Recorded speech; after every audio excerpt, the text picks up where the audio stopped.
after my brother was diagnosed with cancer. His biggest wish was to marry my girlfriend. Faced with such an outrageous request, my parents actually got down on their knees and begged me to break up. Even my usually gentle sister slapped me hard across the face. She said, "Women are like clothes. Brothers are like your limbs. No matter what. Can anything be more important than your brother's life?" Everyone accused me, and just as rage began to boil in me, my girlfriend, a 9th-dan black belt, showed up, without a word. She slapped my brother across the face and shouted furiously, "Moral coercion. Marry you, you disgusting toad. Did you even ask for my opinion? Losing your mind right before dying. You getting cancer is literally karma doing its job. Make sure you tell me when you die, so I can set off firecrackers in celebration." Then she slapped my sister across the face too, pointed at her nose and cursed, "You're the damn clothes here. Acting so cheap and worthless. What? Have you been passed around like some second-hand item on a resale app?" Chapter 1. After 3 years of dating, I brought Willow home to meet my parents. My mom, full of warmth, said, "Willow, I'm truly happy to meet you. For George to find a girl like you, it's such a blessing for our family." She smiled and added, "It's probably time to set a wedding date. We can discuss the details once your parents return from overseas." Willow gently replied, "Ma'am, please don't say that. George is a wonderful man. If anything, I'm the lucky one. As for the wedding, we're thinking of this fall." I laughed and said, "That's right, Willow is so amazing. I want to marry her as soon as possible." But the next second, at the dinner table, my older brother, who had been silent all along, suddenly spoke. His voice hoarse and dreadful, he said, "Mom, Dad, I probably won't be able to attend my little brother's wedding." He pulled out a hospital diagnosis report from his pocket. "I didn't want to tell you, but I really don't know what to do anymore. I'm still so young, and I haven't even had the chance to be filial to you." My heart sank. My instincts told me Makoto was stirring up trouble again. He was raised solely by my mom. Among us 3 siblings, he's always been the most pampered, ever since he was brought back into the Wong family. This so-called brother of mine has been at odds with me over everything. He's envied everything I have since childhood. He just couldn't stand seeing me happy. Sure enough, my mom was startled by his teary red eyes. She said, "What kind of nonsense are you spouting, child? What's going on?" My dad took the diagnosis sheet, unfolded it. His hands trembled more the longer he read. He muttered, stomach cancer." My mom frowned and scolded, "Don't talk nonsense. What nonsense are you shouting?" She snatched the thin sheet and checked it carefully. Then she exclaimed in shock, "Makoto, how can this be?" Under the table, Willow held my hand and gave it a gentle squeeze. Makoto stood up, appearing relatively calm. He said, "Mom, Dad, don't get too worked up." My dad asked, "Makoto, our family gets physical checkups every year. How could you suddenly be diagnosed with stomach cancer? What's really going on?"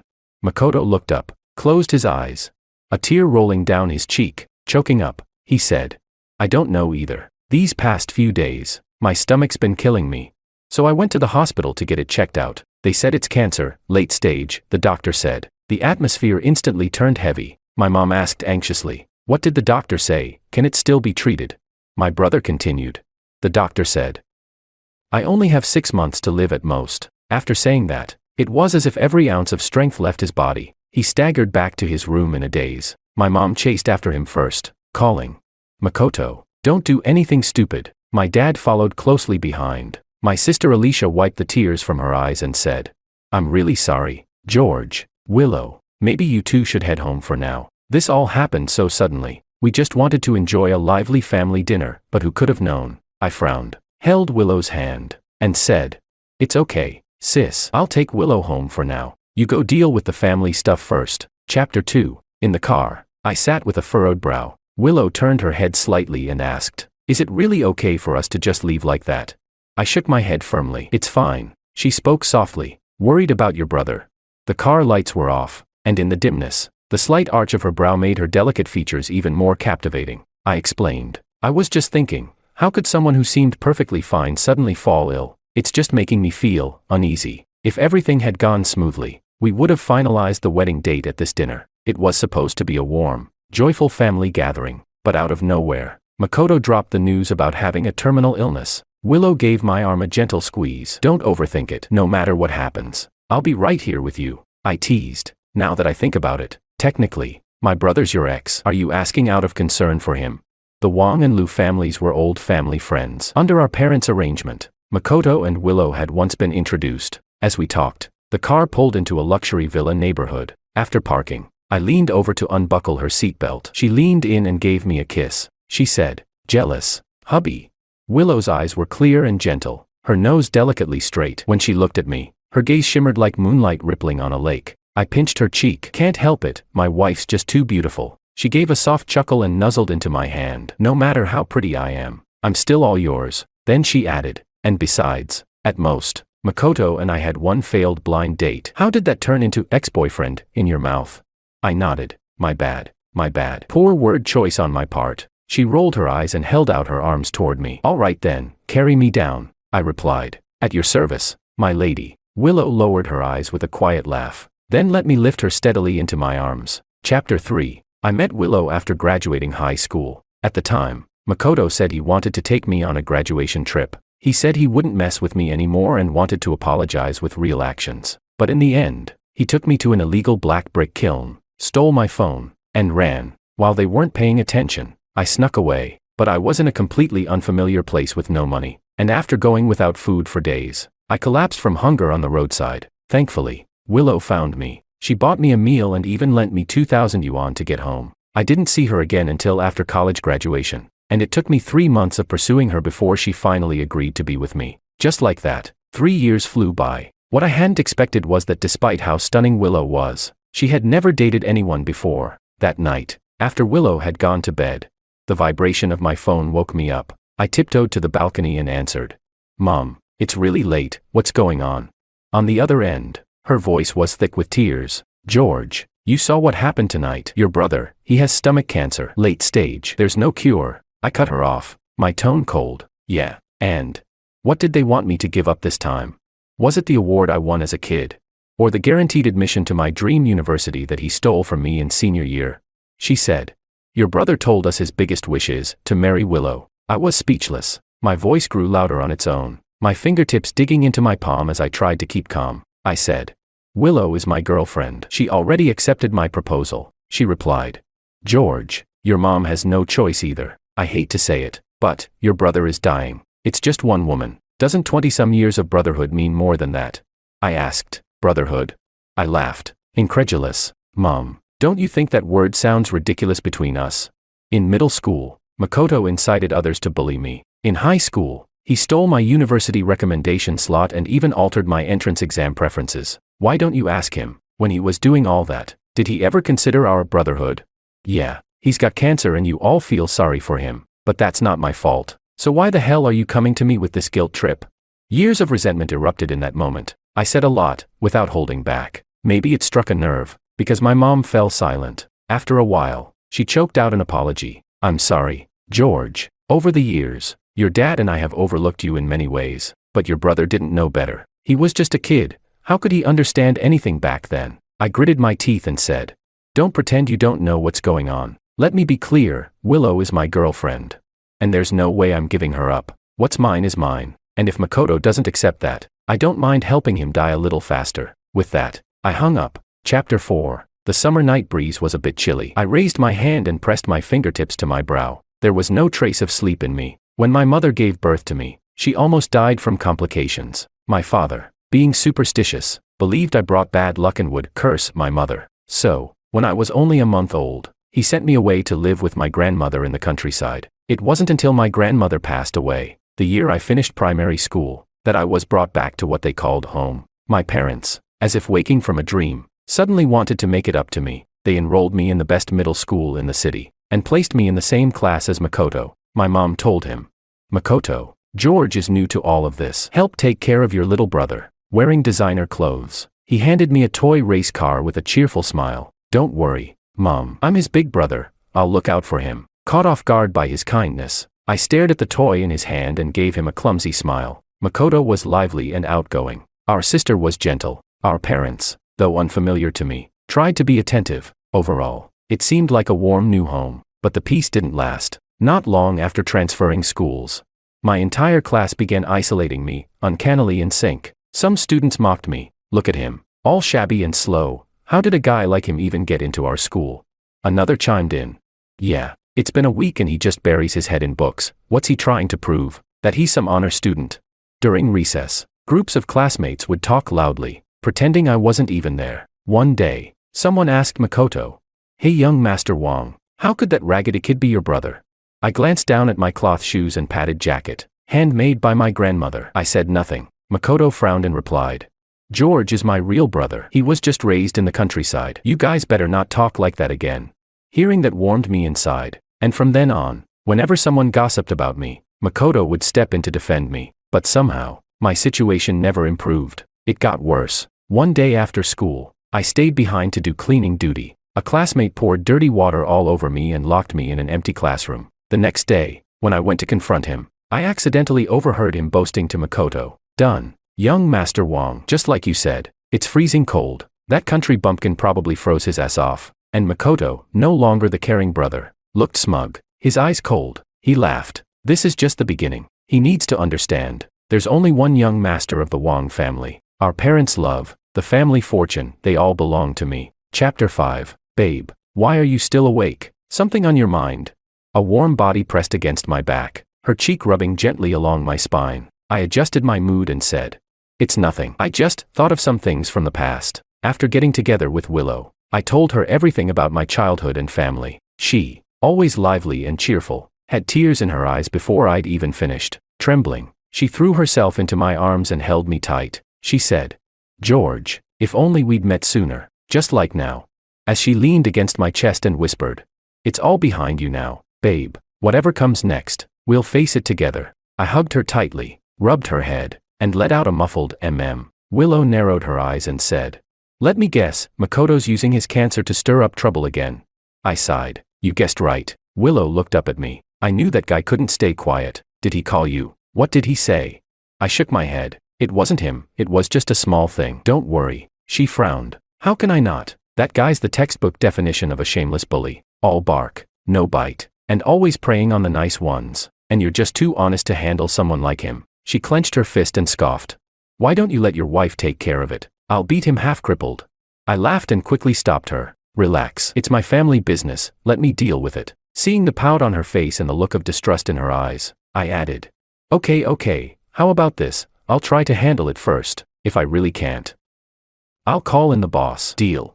Willow was the only daughter of the Liu family, a family famous for martial arts, so don't be fooled by her gentle appearance. She was trained in Sanda, Judo, and Taekwondo since childhood, which is why, generally speaking, I'd prefer she not get involved. Besides, I didn't want the person I loved to see the wreckage that was my family. She pouted and said, "Fine." She furrowed her brows slightly, clearly reluctant. "But listen, if you can't handle it, don't pretend you can. Call me." I smiled. Don't worry. Chapter 6. The next day, during a meeting at work, I got a message from my mom. "George, Mom wants to apologize on behalf of your brother. The past is the past. Come home tonight and visit him. He's given up on himself and refuses to go to the hospital. You should talk to him." I replied with just 4 words. "Not my damn business." Then I turned off my phone and got back to work like nothing happened. Everything that happened back in senior year made me see this family for what it truly was. So instead of following my dad's advice to study engineering, I majored in product design. During college,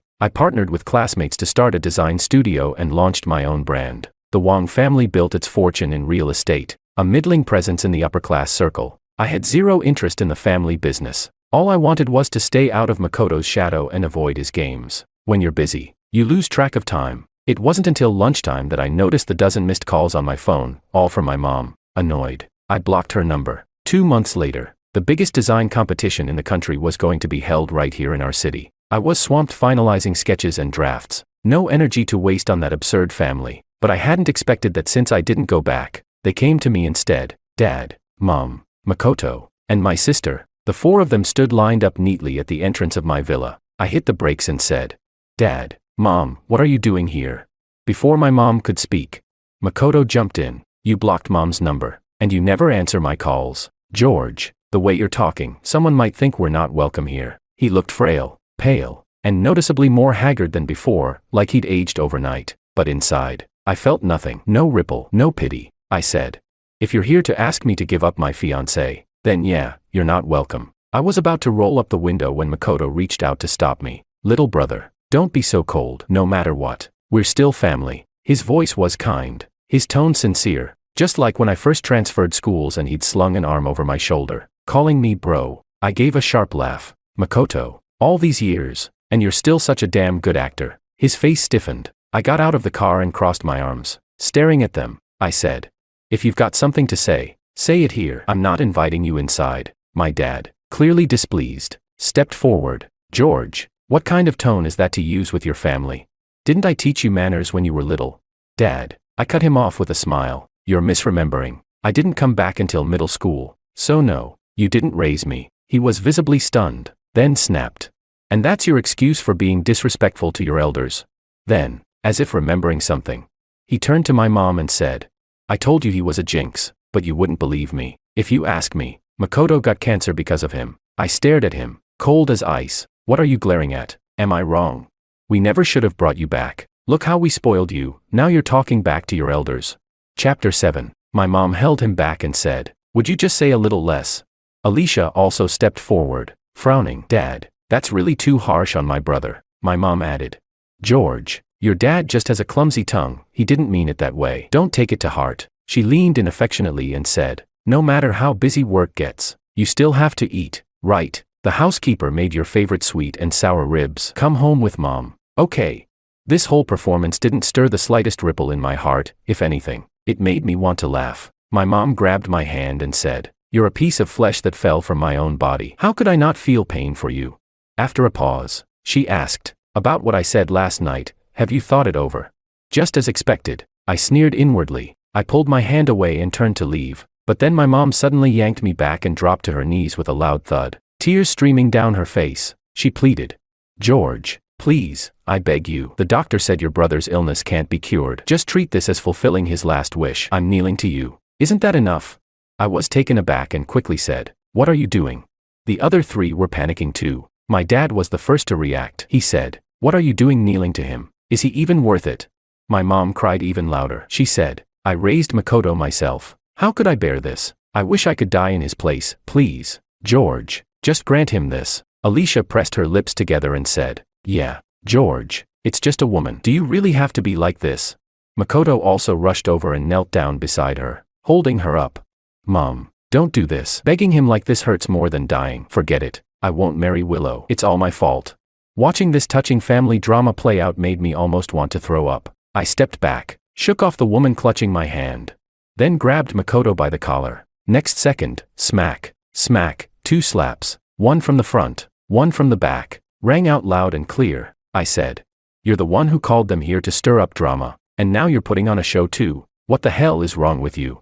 I've had it with you, Makoto. 1 slap is for your two-faced bullshit, bullying me and isolating me. The other is for stealing my guaranteed college admission with your underhanded tricks, and for messing with my university applications. I kicked him hard. Makoto stumbled back and fell hard to the ground, the finger marks on his pale face clearly visible, and a sharp red scratch running down his arm from the gravel. A flash of anger flickered across his face before he resumed his pitiful act. He said, brother, I've wronged you in the past, but are you really going to hold on to this with someone who's about to die? Then he suddenly coughed violently and spat out a mouthful of blood. My dad was so furious he looked like he was about to have a stroke. His eyes turned red as he asked, Makoto, Makoto, what's happening to you? Alicia, who had been watching for a while, finally exploded too. She snapped at me. George, apologize to Makoto right now. Then she suddenly charged forward and slapped me across the face. I was stunned, my head turning sharply with the blow. The next moment, I turned my head and looked at her, curling my lips into a smile. I gritted my teeth and said, apologize? After all the despicable shit Makoto's done, has he ever said sorry?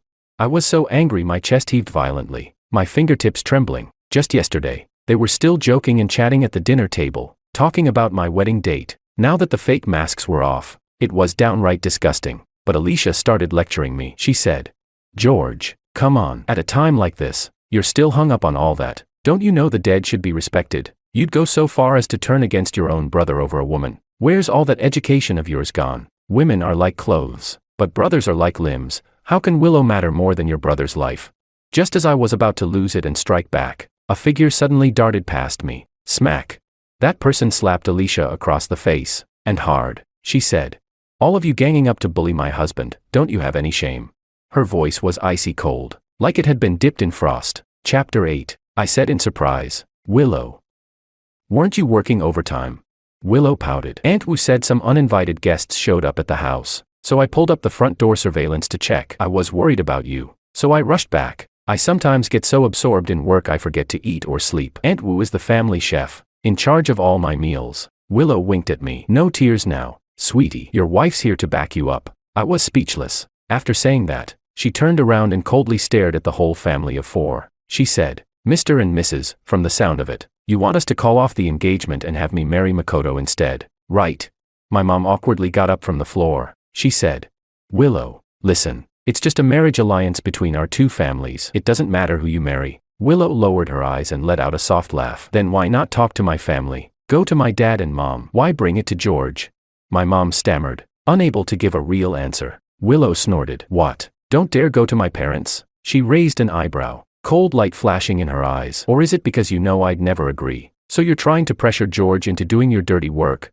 Willow. My dad cleared his throat and said, just give this some thought. You know Makoto's condition, late-stage stomach cancer. Just do this as a favor for Uncle Wong. Willow nodded. I've thought about it. My answer is no. She added, this is hilarious. Since when did my marriage become something for outsiders to dictate? Did I or my husband cause Makoto's cancer? Why should we have to pay the price? My parents had nothing to say, but both looked very unhappy. Makoto was still half lying on the ground, now visibly at a loss. He said, Willow, don't be mad. This is all my fault. Of course it's your fault. Did you think I wouldn't blame you? Willow cut him off sharply. If it weren't for you, none of this today would have happened. Who are you trying to emotionally manipulate? Marry you? You disgusting toad. Did you even ask for my opinion? My dad's eyes widened. Willow, how can you talk like that?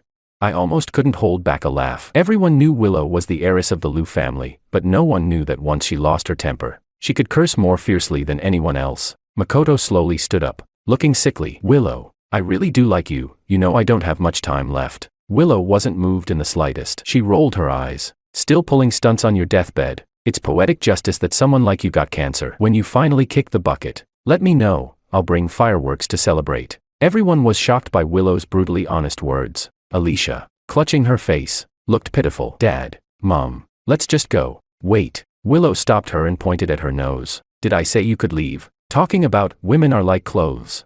You're the fucking clothes here. So damn cheap and pathetic. What? Been resold on a second-hand app more times than you can count. She added, Alicia, my husband is too polite to hit women, but I won't hold back. If you lay a hand on him again, I can't promise what'll happen. I muttered. Actually, Willow cut me off. And let me say this one more time, George is the one and only husband I've chosen in this life. As if declaring a vow, Willow laced her fingers tightly with mine. From an angle no one could see, Makoto clenched his fists in rage. His jaw tightened, his eyes full of hatred. Willow continued, Uncle Wong, let's be honest here. Everyone knows this so-called marriage alliance is just the Liu family doing charity work. The Liu family worked in the tech industry, which had been thriving in recent years. There was no need to sacrifice a daughter in a marriage alliance with the declining Wong family, she said.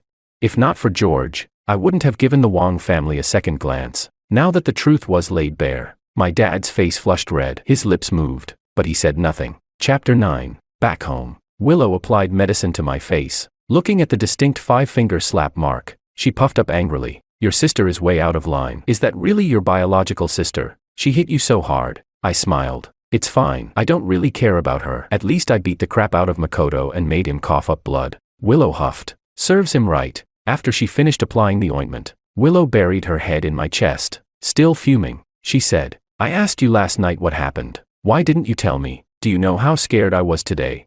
I said, sorry, and poked her cheek. First, I thought I could handle it myself. Second, I guess I felt kind of embarrassed. Willow frowned. Why? I sighed. Letting the person I like see the mess that is my family, how they behave like wild animals, it's just humiliating. I hesitated for a second but decided to tell her the truth. Willow looked up at me. She said, don't be silly. You don't get to choose the family you're born into. All I see is that my husband is strong and amazing, not someone who just gives into a toxic family, but someone who chooses to live his life and keep pushing forward. Honey, to me, you're like a shining light. Everything about you is good. Snuggling against me, she said softly.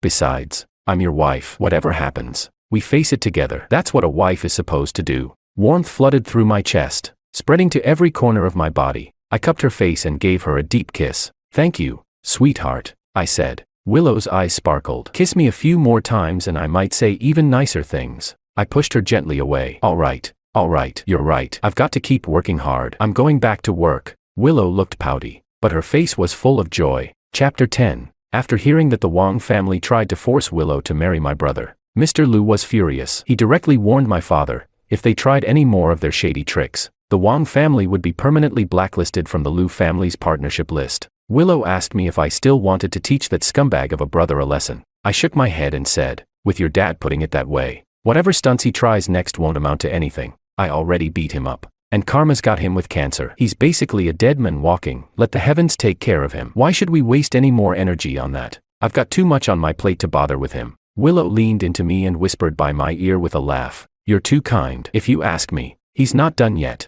Guys like him never stop. Who knows what he'll pull next? Sure enough, just 2 weeks later, Willow and I went to her university reunion, and there was Makoto. The moment I met his provoking gaze, I had to admit, Willow was right again. And it happened faster than expected. During introductions, Willow said, Anna said we could bring guests today, so I brought my husband to mooch a free meal. I joked, well, technically, I'm still just the fiancé. Willow clung to my arm and pouted. Don't care. I say you're my husband. So you are. Out of the corner of my eye, I saw Makoto staring at me with clenched teeth. The classmates kept teasing us lightheartedly. Someone said to me, President Wang, young and accomplished, and married to the class beauty, living the dream. Another said, let us know when the wedding is, we want invitations.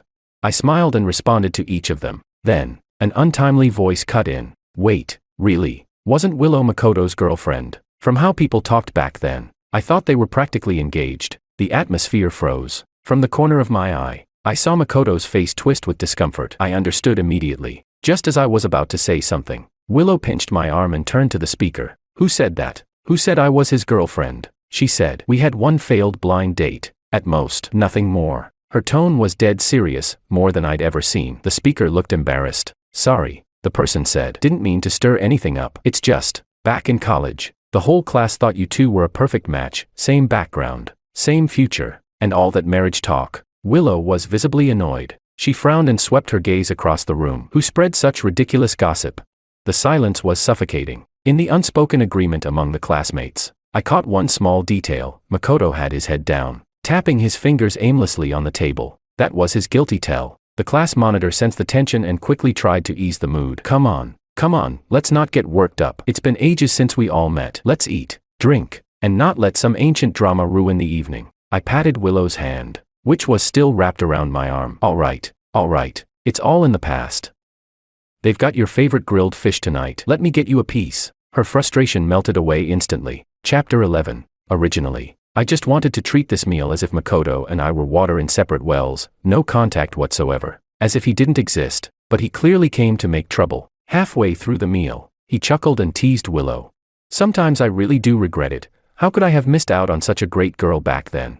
That line made my skin crawl. I set down my chopsticks and said slowly, enunciating every word, if even a meal can't keep your mouth shut, you'll have a lot more to regret later. The class rep quickly jumped in to smooth things over with a laugh. Come on, Willow's already taken now. A bit late for regrets. But Makoto kept going. Willow, I remember you really like ribs. Go ahead, try some. As he spoke, he picked up a piece of rib and held it out with his chopsticks. Everyone at the table froze for a second, their expressions subtly shifting. But Willow, the moment he stood up, had already reached out to cover the serving plate in front of her. She said, compared to this place, I prefer my husband's cooking. It smells way better. Makoto was publicly rejected, and his face darkened slightly, but Makoto had thick skin. He laughed it off and said, look at me. Someone should slap me. Willow's boyfriend is sitting right here, and I'm just meddling for no reason. His little self-directed play finally came to an end. As the gathering wrapped up and everyone paid the bill, the class rep organized the group to head out. Most of the people had already left,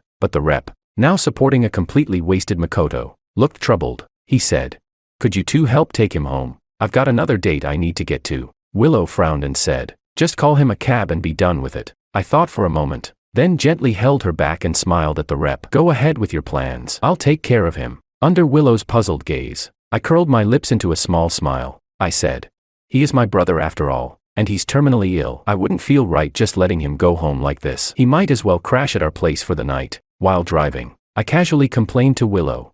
The desktop computer in the guest room really needs replacing. Last night I used it for rendering and it lagged like crazy. Thank God I managed to save everything in time. Willow blinked. That's not possible. Isn't the guest room PC the one you just... I cut her off. Anyway, it's definitely not running well now. This design competition is a big deal. If anything goes wrong, all of our team's hard work will be for nothing. Willow looked exasperated. Are you just trying to get a new graphics card? That was one hell of a detour to ask. Fine, buy it. One for use. One for your precious little GPU museum. I was speechless. At a red light, Willow glanced toward the back seat, pouting. Babe, are you sure you want to bring him home?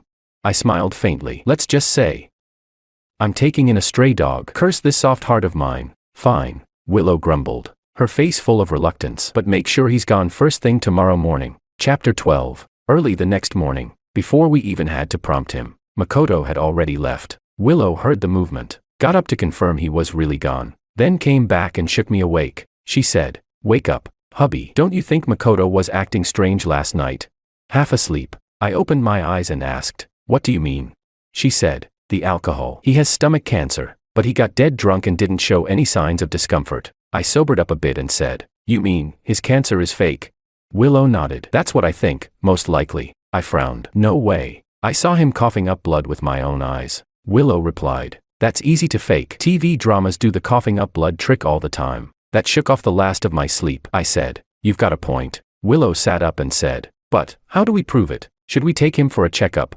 I said, "Here's the thing. I remember the logo on his last diagnosis was from the city hospital. If we check there on site, we'll know right away." Willow said, "You're busy with the competition right now, so leave this to me." I gave her a loud kiss on the forehead and said, "Thanks, wifey. I wouldn't have thought of this without you." That afternoon, while the studio was bustling with activity, our assistant David rushed in. He said, "George, come quick, someone's posted our design drafts online." "What?" Everyone except me screamed in unison. They scrambled to open their computers. The post already had 30,000 likes and at least 500,000 views. Someone exclaimed, "Damn, how did it get leaked?" "George, what do we do now? How are we supposed to compete like this?" 4 or 5 young newcomers looked at me in sync. They were fresh graduates hired just today and participants in this project. I said, "Everyone, don't panic. Look closely, the drafts going around online are just early versions. There's a big difference from our final submission." Hearing that, they all breathed a sigh of relief. One of them said, "Right. I was so stressed I didn't even check properly." I continued, "This won't affect our official entry, but we must find out who did this. David, call the police." Chapter 13. When I showed up at the Wong residence with the police, it was my mother who opened the door. She looked confused, glancing between the officers and me. "What's going on?" she asked. I pushed past her and pointed at Makoto, who was lounging on the couch scrolling through his phone. I said, "Officers, that's the one. He stole my design drafts and leaked them online." The older officer stepped forward and said, "Makoto, please come with us." Makoto looked up as if waking from a dream. "What are you talking about? This has to be a mistake," the officer explained. "Mr. George filed a report at the station stating you committed copyright infringement. We need you to cooperate with the investigation." "No, wait." Makoto panicked when he saw the seriousness of the situation. "He just says I did it and that's enough. Do you have proof to arrest me?" My mother quickly moved to block the police. "That's right, officer. Everything needs evidence. I know my son, he's not a thief." I said, "Oh, not a thief." I smiled politely and pulled out my phone, playing surveillance footage that clearly captured Makoto's actions. I asked, then, "Mom, how do you explain this?" She watched the short 2-minute video over and over, her fingers trembling. Finally, in disbelief, she asked, "Makoto, did you really steal your brother's design drafts and post them online?"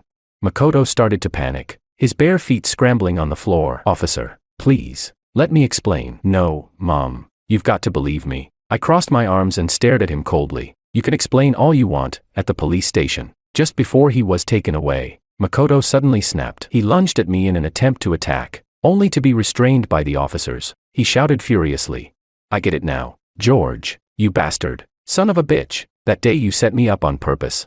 On the way out, he continued screaming insults at me and struggling wildly. Probably driven to the edge, he dropped all pretenses and showed his true face, just a shameless thug. The neighbors, drawn out by the noise, came to watch the scene. It wouldn't be long before Makoto's grand scandal spread through the elite circles. Even after the police car had driven off, my mom stood frozen at the doorway, replaying the image of her son thrashing around like a madman. She murmured, How did my Makoto end up like this?" Of course she didn't understand, because only I knew, no matter how many years of elite education Makoto had received.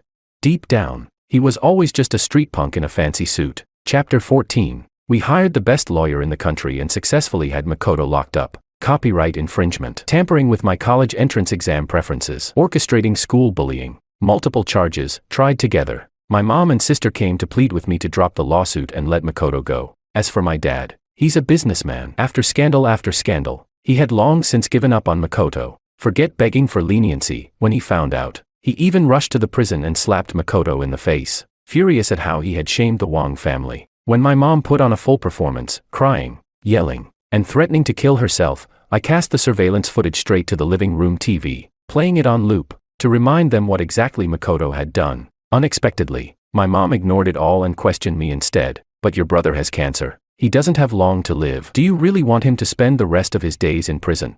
My sister chimed in. Makoto is the one mom and dad raised and doted on. You've basically ripped out mom's heart. A wave of sheer absurdity hit me. I asked them, so what? I'm not mom's biological child.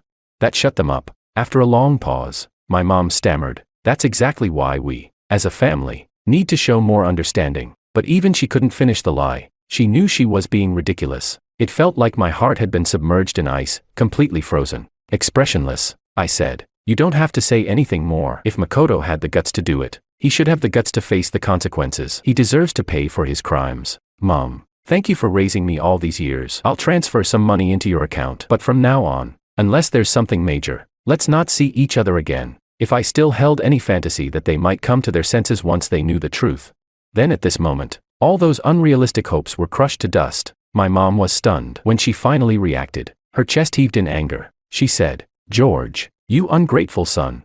I stared at her coldly, unmoved. I said, if you don't leave now, I'll call security. Realizing they'd get nowhere with me, the two of them left begrudgingly. The huge villa finally returned to silence. Later that night, as I was getting ready to sleep, Willow curled up in my arms. She said, Aunt Wu told me your mom and sister came by again. Did they give you a hard time? I replied, just begging for Makoto. I kicked them out. Willow looked down, thinking for a moment, then said, we should tell security tomorrow not to let them in again. She huffed and added, and by the way, you let Makoto into our house that day on purpose when he was drunk. Didn't even warn me. I was worried sick. I couldn't help but laugh. I didn't want you to accidentally blow the cover. Willow pouted. Okay, I take back what I said before. You're not a straightforward guy at all. No honest man has this many schemes up his sleeve. I smiled calmly. This is the real me. Willow. So, how do you feel about marrying me now? Regrets? Regret? Willow gave it some serious thought. Can I say I love you even more now? I was speechless, honestly. Over the years, I've done things like this more than once. When I was being bullied in school, I secretly recorded and filmed everything to gather evidence. The worst offenders got expelled. Just 1 hour before the deadline to submit college applications, I logged in and discovered mine had been maliciously changed. I fixed it immediately and saved screenshots as proof. To be fair, none of Makoto's tricks ever truly harmed me in the end. So yeah, Willow's right. I'm definitely not some gullible fool who just sits there and takes it. Chapter 15. We had long anticipated that Makoto would use his so-called cancer as an excuse to request external medical treatment. So before he officially began serving his sentence, we contacted doctors at the city hospital and confirmed that his medical diagnosis had indeed been forged. We also arranged a full-body examination for him, intending to expose his lies completely. But the results stunned everyone. Makoto actually did have stomach cancer. Not advanced stage, early stage. Years of obsessing over how to sabotage me had made him neglect exercise, and he'd picked up habits like staying up late and heavy drinking. Getting sick was only a matter of time. In the hospital room, the man's face was pale. He lay there rigidly, eyes lifeless. I said flatly, karma never misses. I continued, when you forged that diagnosis and faked coughing up blood, did it ever occur to you that one day it might all come true? Makoto moved his lips and forced out a few words. I lost. I sneered. You brought this on yourself. He gritted his teeth. But why? He growled. The one who should die is you, George. Suddenly, he exploded, roaring like a furious lion. He screamed. What was so wrong with staying in the countryside? Why did you have to come back? You took mom and dad away from me. You stole my top student ranking. You should have died. I looked at this raving man without the slightest ripple in my heart. I said, Grandma passed away. That's why I had to come back to this family. But I never intended to fight you for anything. Like back in middle school, when mom tried to make it up to me by buying me tons of clothes and shoes. I didn't take a single thing. I still wore the clothes grandma made for me. All that rich family nonsense, do you get it? I never cared. Makoto stared at me in stunned silence for a full 2 minutes, as if trying to process what I'd said. Then, like a madman, He suddenly started banging his head against the wall, unable to accept it. He growled through clenched teeth.